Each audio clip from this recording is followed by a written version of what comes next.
Holy cow. But the Cubs just cannot sweep a team.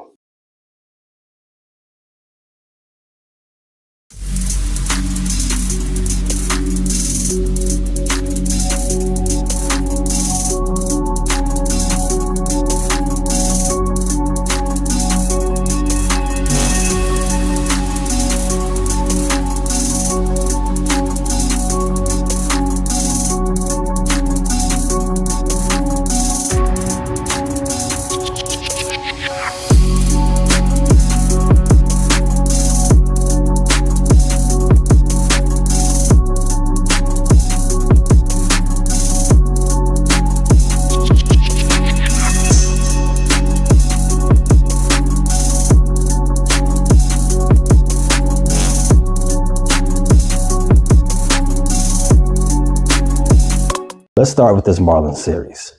It was a 3-game set at Wrigley Field. Cubs took the first 2, but once again could not complete the 3-game sweep. The series kicked off Monday night. The Cubs got things rolling with a 5-2 victory. Colin Ray was the story. He pitched sensational. Season high 6 2/3 innings and only allowed 2 runs. Offensively, the Cubs bats provided all their support in the 5th, where they scored 5 runs. Dansby Swanson, a 9th home run of the season, a 2-run shot. Cal Tucker added an RBI triple, and Seiya Suzuki followed with his 10th home run on the season. Miguel Amaya also had a great night, going 3 for 3. This was an important win for 2 reasons. One, it helped the Cubs stay 1 game in front of the NL Central because, for some reason, them St. Louis Kardashians keep winning games, especially with the Cubs coming off a stretch where they had dropped 4 out of the previous 5 games and had scored 2 or fewer runs in 4 of their previous 7. The Marlins are currently in last place and had lost 12 of their last 15 games heading into the series. So losing the first game in this series, or worse, losing the series, could have undone all of the good work the Cubs did in the first 41 games of the season. That's probably a little extra, but I'll stand on it for right now. Tuesday night gave us the most dramatic game of the series, a 5-4 walk-off win for the Cubs. Roller coaster. The Cubs trailed 4-2 heading into the bottom of the 9th. Ben Brown had a good start. He went 5 1/3 innings, allowed 2 earned runs, 6 strikeouts. Merriweather came in the 7th. I know. Pitched 2/3 of an inning and gave up 3 hits, 2 walks, and 2 runs. At this point, he's the last arm in the pen you call for, especially in the tie game in the 7th inning. It's going to be tough to win big games when you got 2 arms, Merriweather and Presley, and the pen is completely unreliable. Back to the game. But in the 9th, the Cubs mounted a comeback. Nico Horner hit an RBI single to cut the deficit to 1. Then Justin Turner, who entered the game as a pitch hitter, delivered a 2-run walk-off double into the left field corner, sealing the win for the Cubs. The Cubs have been struggling with runners in scoring position all night. They were 0 for 4 up to that point in the first 8 innings, but were 2 for 2 in the 9th when it mattered the most. Series finale on Wednesday was a different story, however. Cubs fell flat. They lost 3-1. Jameson Taillon pitched. He pitched okay. He did give up 3 home runs, although they were all solo shots. Stowers had his number. Even still, you shouldn't lose when you pitch to the 7th inning and only give up 4 hits. This offense, man. Offensively, the Cubs struggled yet again, managing just 1 run. Despite the loss, the Cubs still won the series without playing good baseball, which you could spin as a positive. But I want to make this clear. It's only a matter of time before these arms fall apart. Cubs don't have the arms to expect that to lead this team to win after win. This offense needs to bounce back. Tucker was 2 for 11 in that series with 1 triple in the first game that I spoke about. PCA was 3 for 10 with 5 strikeouts.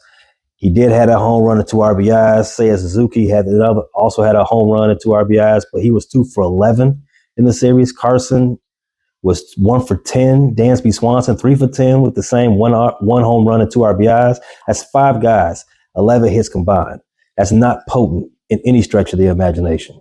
This is the 4th time the Cubs scored 3 or fewer runs in the last 7 games. Compare that to all of April when they scored 3 or fewer runs 7 times. 7 times in 24 games. Water always finds its level. So let's just hope this is the low tide for the Cubs offense versus this being the offense leveling out. Fingers crossed. Now let's talk about catcher and top hitting prospect Moises Belarostos. According to sources, Moises found out that he was being called up to the majors while he was playing the video game MLB The Show. I love that. He was in Iowa expecting to play there all this week, but that changed when the Cubs placed left fielder Ian Happ on the IL with a strained oblique muscle, which created an open spot. My man went from online gamer to designated hitter at Wrigley Field overnight. Moises had been putting up great numbers down there in Iowa this season. He's been batting .368 with a .942 OPS with 50 hits in 34 games. Now, Moises is a catcher, and counsel did clarify that the initial intent of the call-up was for him not to catch extensively. He is essentially getting a week-long audition at DH while Happ recovers from that strained oblique. Counsel did also say that Moises hasn't played many professional games as a catcher and needs more reps before the organization can assess his defensive future at the position. However, while he's there, he will be shadowing Miguel and Carson Kelly and participating in pregame meetings to learn how the team does game planning and all of that such. That's perfect for him because this is an added benefit to get him more prepared for the future when he does become a, hopefully, maybe full-time catcher for the team. He made his major league debut in that dramatic Tuesday night win. He admitted to being a bit anxious and the nerves got the best of him, which explains some of that why he went 0 for 4, including hitting a ground ball in the 9th inning. But fingers crossed that that's just the initial speed bump, and he'll figure it out moving forward. Let's touch on the conversation swirling around outfielder Cal Tucker and the new evil empire to the west. Tucker has been the key part to the Cubs offense and is probably the biggest free agent on the board come this winter. There's a big push for the Cubs to re-sign Kyle Tucker. However, Los Angeles Dodgers are rumored to be in on Kyle Tucker come free agency. This is the worst possible news for any Cubs fan or Jed Hoyer. Worst thing you could have ever imagined regarding Tucker. From a Cubs perspective, if the Dodgers are sniffing around, then you can all but expect Tucker to test free agency so that he can see his full market. There is no re-signing him in the season. Having multiple teams interested is crucial to that end. And if you're going to only have 2 teams sniffing around you, you got to make sure one of those teams is the Dodgers. If you've been underneath a baseball-less rock for the last 10 years, the Dodgers are known for their financial power. While they do have some deferred contracts, Shohei Ohtani being the most famous of those, but they still do spend bread, like Yamamoto. The rumor about the Dodgers' interest could also be a leverage play by Kyle Tucker's agent, just to get the register RTB, run that bread. So while there's noise about the Dodgers and leverage plays and yada, yada, yada, the Cubs' focus remains clear. Kyle Tucker is too valuable to let walk. I don't know what Cam Smith will eventually be in the majors, but we cannot have shipped him off for 1 season of Tucker. That's inexcusable.